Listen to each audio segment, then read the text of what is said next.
Hello everyone and a warm welcome to Achievers YouTube channel. A very good morning guys. I hope you are doing well. स्वागत है सभी का achievers YouTube channel पर। तो कैसे हो दोस्तों? मैं आशा करता हूँ कि शानदार तरीके से आप लोग अपनी लाइफ को एंजॉय कर रहे हो, अपने सेहत, फैमिली और पढ़ाई का ध्यान काफ़ी अच्छी तरीके से कर रहे हो। दोस्तों, हर सुबह की तरह आज भी हम आपके सबसे पहले और सबसे बेहतरीन प्रश्नों के संकलन के साथ में 20 अक्टूबर करंट अफेयर्स लेकर आया हूँ, जो आगामी परीक्षा के दृष्टिकोण से काफ़ी महत्वपूर्ण साबित होगा। शुरू करने से पहले आपसे निवेदन है कि वीडियो को आसान देखें एवं वीडियो अच्छा लगे तो लाइक, शेयर और कमेंट जरूर करें, क्योंकि आपके लाइक, शेयर और कमेंट हम लोगों को काफ़ी मोटिवेट करता है। तो आइए बिना समय व्यर्थ किए बढ़ते अपने पहले प्रश्न की ओर। उससे पहले जिन्होंने अभी तक चैनल को सब्सक्राइब नहीं किया है वो प्लीज़ चैनल को सब्सक्राइब कर लें एवं बेल आइकन को दबा लें, ताकि आने वाली सभी वीडियोज़ का नोटिफिकेशन आपको मिलती रहे। पहला प्रश्न है, स्टार्टअप इंडिया के लिए बढ़ावा देने के लिए पहला एसईओ स्टार्टअप फोरम कब शुरू किया जाएगा? एसईओ जो स्टार्टअप फोरम है वो कब शुरू किया जा रहा है?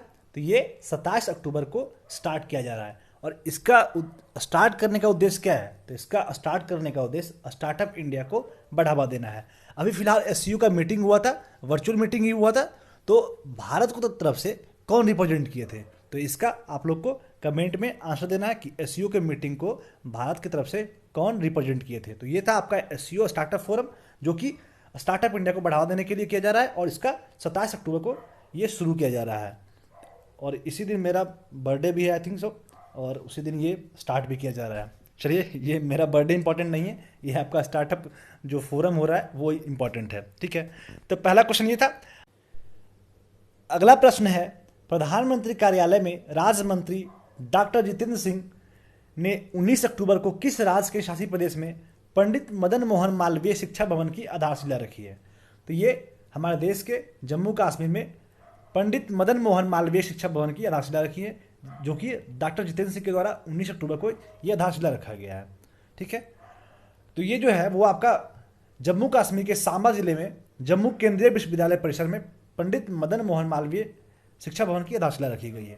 तो ये जम्मू कश्मीर में रखा गया है। तो जम्मू कश्मीर से संबंधित जो भी इंपॉर्टेंट फैक्ट्स है वो देख लेते हैं। वहाँ के लेफ्टिनेंट गवर्नर कौन है? मनोज सिन्हा। और इंडियन कैबिनेट में 114 सीट और राज्यसभा में 4 सीट है और लोकसभा में कुल 5 सीट है। जो हाईकोर्ट है वो जम्मू एंड कश्मीर हाईकोर्ट है। कुछ इंपॉर्टेंट नेशनल पार्क है वहाँ के, वो आप लोग देख लीजिए। Hemis national park, Dachigam national park और सलीम अली नेशनल पार्क। ये जो तीनों नेशनल पार्क है वो काफ़ी इंपॉर्टेंट है, आप लोगों को याद होना चाहिए। अब ये देख लीजिए कि आपका जो जम्मू कश्मीर है वो किस किस राज्य से, किस किस देश से इसका बॉर्डर शेयर होता है। तो ये देश में एक पाकिस्तान है जिससे इसका बॉर्डर शेयर हो रहा है। फिर इधर लद्दाख है, उससे लद्दाख जो आपका हमारा जो यूटी है, यूनियन टेरिटरी है, उससे शेयर हो रहा है। इधर फिर आपका हिमाचल प्रदेश से हो रहा है और ये पंजाब से हो रहा है। तो ये कुछ राज्य हैं जिससे इसका बॉन्डी शेयर होता है। तो ये था जम्मू कश्मीर के बारे में फैक्ट्स। अब अगला प्रश्न देख लेते हैं। अगला प्रश्न है, भारतीय और किस देश के नौसेना के समुद्री वार्षिक अभ्यास का 8वां संस्करण सिनलेक्स 20 शुरू किया है? सिनलेक्स SLINEX और ये 20। ठीक है, यहाँ पे थोड़ा सा मिसटाइप है, आई पहले लिखा गया है। ये है सिनलेक्स। एसएल मतलब हो गया श्रीलंका, IN मतलब इंडिया, EX मतलब एक्सरसाइज। तो ये जो है वो श्रीलंका और भारत के साथ में ये आपका नौसेना समुद्री वार्षिक अभ्यास है, जो कि ये 8वां संस्करण इस बार है। ठीक है, तो ये श्रीलंका और भारत के बीच में ये अभ्यास हुआ करता है। ठीक है, और ये श्रीलंका के त्रिकोमाली में 19 से 21 अक्टूबर को 2020, यानी 19 से 21 अक्टूबर 2020 तक ये तय हुआ है। ठीक है, 19 से 21 तक ये चलेगा श्रीलंका के त्रिकोमाली में। ठीक है, सिनलेक्स का 7वां संस्करण जो था वो सितंबर 2019 में विशाखापट्टनम में आयोजित किया गया था। इस अभ्यास का जो उद्देश्य है संचालनशीलता को बढ़ाना, आपसी समझ में सुधार करना और दोनों नौसेनाओं के बीच में सर्वोत्तम प्रथाओं का आदान प्रदान करना। अभ्यास की सिनलेक्स श्रृंखला 2005 से शुरू हुई है। तो ये पूरा सिनलेक्स के बारे में जो भी इंपॉर्टेंट फैक्ट्स था 2007 में, जो मतलब 7वां संस्करण था वो कब हुआ था, इसका उद्देश्य क्या है और ये कब स्टार्ट किया गया, वो सारे फैक्ट्स को आप लोगों के बीच में रखा गया। अब अगला प्रश्न देखते हैं। ठीक है, अगला प्रश्न है, किस देश के द्वारा प्रधानमंत्री नरेंद्र मोदी को देश की आज़ादी के 50वें वर्ष के समारोह में शामिल होने के लिए आमंत्रित किया गया है? यानी जो हमारे देश के प्रधानमंत्री नरेंद्र मोदी जी हैं उनको किस देश के द्वारा अपने आज़ादी के 50वें वर्ष के समारोह में शामिल होने के लिए आमंत्रण दिया गया है? ये बांग्लादेश है जो कि इसका 50वां वर्ष है आज़ादी का, और इन्होंने मतलब बांग्लादेश के जो सर्वोपरि जो भी हैं वहाँ के प्रधानमंत्री हैं, जो भी राष्ट्रपति हैं, उनके द्वारा 50वीं वर्ष के आज़ादी समारोह में इन्हें आमंत्रण किया गया। ठीक है, बांग्लादेश ने प्रधानमंत्री नरेंद्र मोदी को देश की आज़ादी के 50 वर्षों के समारोह में शामिल होने के लिए आमंत्रण किया है। देश में 26 मार्च 2021 को अपनी आज़ादी के 50 साल पूरे करेंगे। और अगर जो बांग्लादेश आज आज़ाद है तो उसमें हमारा देश का भी अहम रोल है, तभी बांग्लादेश आज़ाद है। और इसके लिए हम लोगों को पाकिस्तान से भी फाइट करना पड़ा था। आप लोग सबको पता होगा, आप लोग सब जानकार व्यक्ति हैं। तो ये था आपका जो हमारे देश के प्रधानमंत्री मोदी जी को बुलाया गया है। कब बुलाया गया? ये 26 मार्च 2021 को अपनी आज़ादी के 50 साल पूरे होने पर। ठीक है, तो ये था बांग्लादेश के बारे में जो भी आपका किया जाएगा। अब इसके बारे में कुछ फैक्ट्स देख लेते हैं बांग्लादेश के बारे में। ठीक है, कैपिटल कहाँ है? ढाका है, और लार्जेस्ट सिटी भी इसका ढाका ही है। ऑफिशियल लैंग्वेज बंगाली है और करेंसी टका चलता है। ठीक है, पीएम शेख हसीना है और प्रेसिडेंट अब्दुल हामिद है। चलिए ये देखते हैं कि बांग्लादेश किस किस भारतीय राज्य से बाउंड्री शेयर करता है। ये वेस्ट बंगाल से करता है, मेघालय से करता है, असम से करता है और त्रिपुरा से करता है। तो ये कुछ राज्य हैं जिससे बांग्लादेश का बाउंड्री शेयर होता है। ठीक है, अब अगला क्वेश्चन देखते हैं। अगला क्वेश्चन है, किस सुपरसोनिक क्रूज मिसाइल के नौसेना संस्करण का सफलतापूर्वक प्रशिक्षण किया गया है? तो ये क्रूज मिसाइल का नाम, ये जो सुपरसोनिक क्रूज मिसाइल है उसका नाम ब्रह्मोस है, जिसका नौसेना संस्करण का सफलतापूर्वक प्रशिक्षण किया गया है। सुपरसोनिक क्रूज मिसाइल ब्रह्मोस का भारतीय नौसेना के स्वदेशी निर्मित स्टेल्थ विध्वंसक आईएनएस चेन्नई से सफल प्रशिक्षण किया गया। कहाँ से किया गया? चेन्नई से किया गया।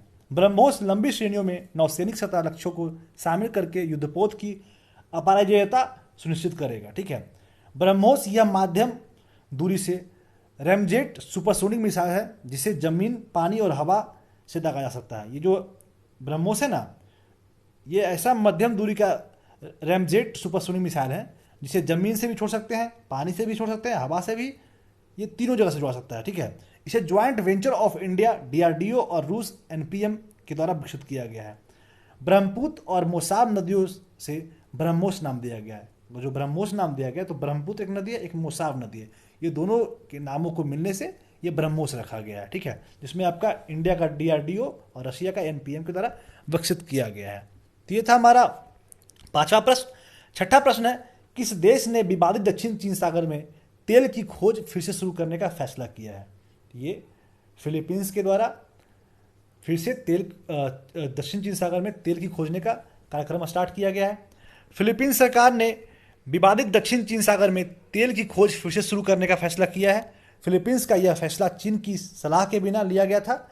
हाइलाइट्स, फिलीपींस के राष्ट्रपति रोड्रिगो दुर्तेते ने पलावन द्वीप में तेल की खोज पर 6 साल रोक लगाने की मंजूरी दे दी है। ठीक है, ये था आपका जो फिलीपींस तेल को खोज का फिर से स्टार्ट किया है। ठीक है, जो तेल खोज हो रहा है फिर से स्टार्ट करने का फैसला लिया है।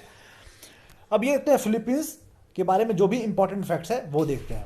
कैपिटल कहाँ है? मनाली। फिलीपींस का जो कैपिटल है वो मनाली है, और ये एशिया कॉन्टिनेंट में आपका फिलीपींस पड़ता है। ठीक है, लार्जेस्ट सिटी इसका क्विंजो सिटी है, जो कि इंपॉर्टेंट बिल्कुल भी नहीं है। ऑफिशियल लैंग्वेज फिलिपिनो और इंग्लिश है।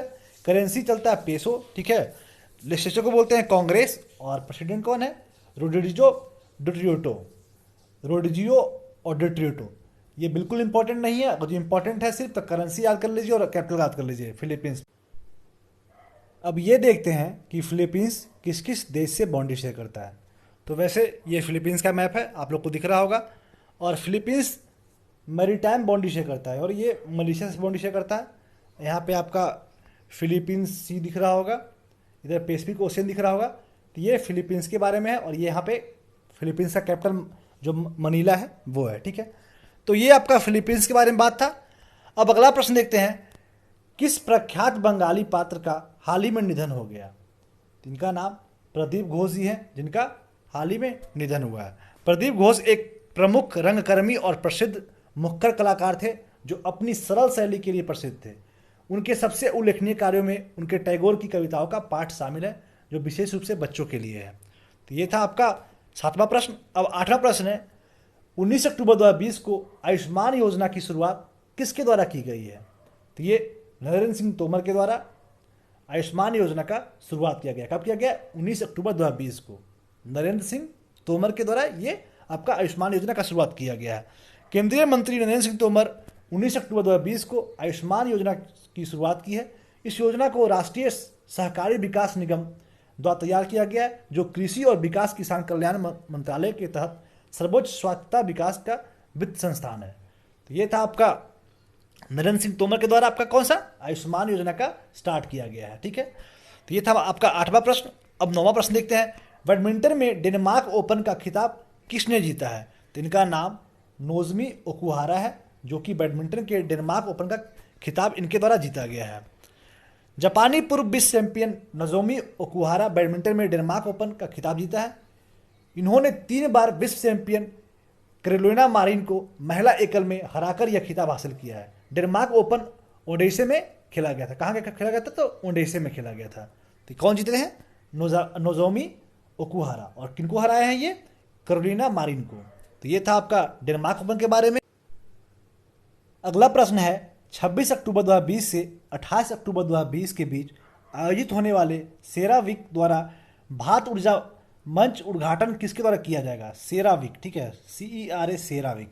सेरावीक द्वारा भारत ऊर्जा मंच का उद्घाटन किसके द्वारा किया जाएगा? तो ये हमारे देश के माननीय प्रधानमंत्री नरेंद्र मोदी के द्वारा 26 अक्टूबर से 2020 से 28 अक्टूबर 2020 के बीच में आयोजित होने वाले सेरावीक द्वारा भारत ऊर्जा का मंच का उद्घाटन किया जाएगा। यह मंच 4थे वर्ष में है और इसकी मेजबानी IHS मार्केट द्वारा किया जा रहा है। ठीक है, तो ये था सेरावीक के बारे में, जो कि हमारे देश के माननीय प्रधानमंत्री नरेंद्र मोदी के द्वारा स्टार्टिंग किया जा रहा है। ठीक है, अगला प्रश्न है निम्नलिखित में से किसकी 44वीं पुण्यतिथि के अवसर पर वेबिनार का आयोजन किया जा रहा है? जिनका नाम विश्वनाथा सत्यनारायण है, जिनके 44वें पुण्यतिथि पर वेबिनार का आयोजन किया जा रहा है। ज्ञानपीठ पुरस्कार से सम्मानित तेलुगु लेखक विश्वनाथा सत्यनारायण की 44वीं पुण्यतिथि के अवसर पर वेबिनार का आयोजन किया गया है। कार्यक्रम के दौरान सत्यनारायण द्वारा लिखित पुस्तक किनोसनी पाटलू का ऑनलाइन विमोचन किया गया है। ठीक है, किनोसनी पाटलू। इन्होंने रामायण कल्पवृक्षम के लिए ज्ञानपीठ पुरस्कार और विद्या पदालू के लिए केंद्रीय साहित्य अकादमी पुरस्कार जीता है। उन्होंने पद्म भूषण भी जीता है।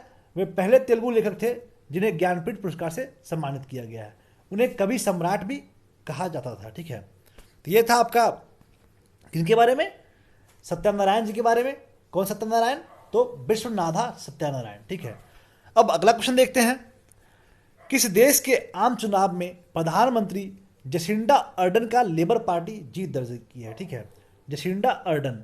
ठीक है, तो ये जो है वो न्यूजीलैंड के प्रधानमंत्री हैं, जो कि लेबर पार्टी की तरफ से ये मतलब चुनाव में खड़ी हुए थे और इन्होंने जीत दर्ज की है। क्या नाम है? Jacinda Ardern. PM Jacinda Ardern की सेंटर लेफ्ट लेबर पार्टी ने न्यूजीलैंड के आम चुनाव जीत लिया है। इस जनादेश ने उन्हें दर्शकों में पहली एकल पार्टी की सरकार बनाने का मौका दिया है। न्यूजीलैंड में 1996 में अनुपातिक मतदान प्रणाली अपनाई गई थी। तो ये था आपका जसिंडा अर्डन के बारे में। न्यूजीलैंड के बारे में देखते हैं। कैपिटल का वेलिंगटन है और लाइव सिटी इसका ऑकलैंड है। मोनार्क एलिजाबेथ सेकंड है और प्राइम मिनिस्टर जसिंडा अर्डन, जो कि इधर बने हैं। लेजिस्लेचर को बोलते हैं पार्लियामेंट और करेंसी न्यूजीलैंड डॉलर चलता है। आप लोग यहाँ देख सकते हैं न्यूजीलैंड का मैप, यहाँ पे आपको है साफ दिख रहा होगा। ये साउथ वाला पार्ट है और ये नॉर्थ वाला पार्ट है। ठीक है, तो मैं इसमें यहाँ बताया हूँ एक माउंटेन यहाँ पे है जिसका माउंट कुक नाम है। क्या नाम है? माउंट कुक नाम है। ठीक है, तो वो इम्पॉर्टेंट है। और इसको जो न्यूजीलैंड है उसको क्या बोलते हैं? पूरब का ब्रिटेन बोलते हैं। ठीक है, न्यूजीलैंड को क्या बोलते हैं? पूरब का ब्रिटेन। तो ये था कुछ न्यूजीलैंड के बारे में फैक्ट्स। अब अगला क्वेश्चन देख लेते हैं। C is for cat and D is for depression. C is for cat and D is for depression नामक पुस्तक किसने लिखी है? तो ये कारवी भरत राम के द्वारा C is for cat and D is for depression पुस्तक लिखा गया है। रामायण इन राइम और कृष्ण इन राइम के लेखक कारवी भरत राम ने C इज फॉर कैट और D इज फॉर डिप्रेशन शीर्षक की एक पुस्तक लिखी है। C is for cat and D is for depression शीर्षक से उनकी नवीनतम पुस्तक शैक्षणिक भारत द्वारा प्रकाशित की गई है। यह पुस्तक अवसाद और चिंता जैसे मानसिक स्वास्थ्य के मुद्दों से संबंधित है। पुस्तक में प्रिया कुरियन के चित्र हैं। ठीक है, ये C इज फॉर कैट और D इज फॉर डिप्रेशन। तो जैसा डिप्रेशन नाम दिख रहा है तो वैसे ही इसका थीम क्या है, अवसाद और चिंता और मानसिक स्वास्थ्य के बारे में ये बुक में लिखे गए हैं। अगला प्रश्न देखते हैं, सीआरपीएफ ने अपनी अनुसंधान और विकास क्षमता को बढ़ाने के लिए किसके साथ समझौता किया है? तो ये अपने अनुसंधान और विकास क्षमता को बढ़ाने के लिए आईआईटी दिल्ली के साथ में ये समझौता किए हैं। कौन किए हैं? सीआरपीएफ के द्वारा किया गया है। सीआरपीएफ एक पैरामिलिट्री फोर्स का संस्था है जो कि अपने अनुसंधान और विकास क्षमता को बढ़ाने के लिए आईआईटी दिल्ली के साथ में समझौता किया है। अब अगला प्रश्न है, संगीत समारोह जश्न-ए-हौर्द का उद्घाटन कहाँ हुआ है? जश्न-ए-हौर्द, ठीक है, इसका उद्घाटन कहाँ किया गया? तो ये जम्मू कश्मीर में संगीत समारोह जश्न-ए-हौर्द का उद्घाटन किया गया है। ठीक है, अब अगला जो है वो क्वेश्चन द लास्ट डे है, जिसका क्वेश्चन का आंसर आप लोगों ने कमेंट में अच्छी तरीके से दिया था। क्वेश्चन है, हाल ही में पीएम मोदी ने उनकी 350वीं जयंती पर बाबा बंदा सिंह बहादुर का आभार व्यक्त किया, वह निम्न में से किसके शिष्य थे? तो ये गुरु गोविंद सिंह के शिष्य थे। कौन थे? बंदा बहादुर, ठीक है, तो ये आपके गुरु गोविंद सिंह के शिष्य थे। और इस क्वेश्चन का आंसर श्वेता जी के द्वारा काफ़ी अच्छी तरीके से दिया गया। श्वेता जी, आप इसी तरीके से हर दिन आंसर करते रहिए। भगवान आपको खूब सारी शक्ति दे, खूब सारी ऊर्जा दे, ताकि अपने गोल को जल्दी से अचीव करो। तो बंदा बहादुर सिंह के बारे में ये फैक्ट्स काफ़ी अच्छे तरीके से लिखा है।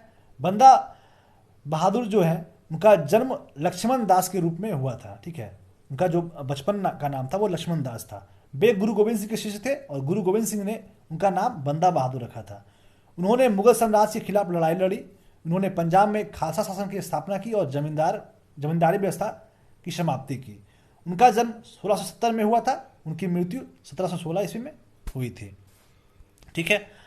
इन्होंने बंदा बैरागी के नाम से भी जाना जाता है। उन्होंने 1709 में मुगल का सामना से काफ़ी अच्छी तरीके से उनको हराया था, 1709 में, ठीक है। अब फाइनली मूव करते हैं क्वेश्चन ऑफ द डे, जिसका आंसर आप लोगों को कमेंट में देना है। क्वेश्चन है, किस राज्य ने पुलिस भर्ती में 20% भर्ती महिलाओं के लिए आरक्षित किए हैं? यानी 20% महिलाओं को रिजर्वेशन मिलेगा किस क्षेत्र में? पुलिस भर्ती में, ठीक है। Option A Paschim Bengal, option B Andhra Pradesh, option C Maharashtra और ऑप्शन डी उत्तर प्रदेश। तो आप लोग से रिक्वेस्ट है कि इस प्रश्न का आंसर कमेंट में ज़रूर दें, और भी जो क्वेश्चन आप लोगों से पूछा गया उस प्रश्न का भी ऑप्शन आंसर में एक साथ अच्छी तरीके से ज़रूर दें।